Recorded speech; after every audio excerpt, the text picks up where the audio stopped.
ఇన్ని దశాబ్దాలు ప్రజలు రాజకీయ జీవనంలో ఇన్ని దశాబ్దాలు ప్రజలు మీ వాడి వేడి చూశారు.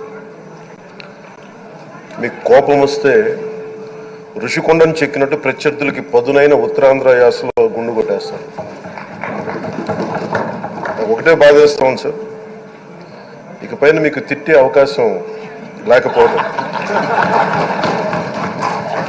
కానీ ఇక మీద సభలో ఎవరు తిడుతున్నా దాన్ని ఆఫ్ చేసే బాధ్యత మీ చేతిలోనే ఉంది, మీరే మైక్ ఆఫ్ చేయాలి. ఇన్ని దశాబ్దాలు ప్రజలు రాజకీయ జీవనంలో ఇన్ని దశాబ్దాలు ప్రజలు మీ వాడి వేడి చూశారు. మీకు కోపం వస్తే ఋషికొండను చెక్కినట్టు ప్రత్యర్థులకి పదునైన ఉత్తరాంధ్ర యాసలో గుండు కొట్టేస్తారు. ఒకటే బాధేస్తాం సార్, ఇకపైన మీకు తిట్టే అవకాశం లేకపోవడం. కానీ ఇక మీద సభలో ఎవరు తిడుతున్నా దాన్ని ఆఫ్ చేసే బాధ్యత మీ చేతిలోనే ఉంది, మీరే మైక్ ఆఫ్ చేయాలి.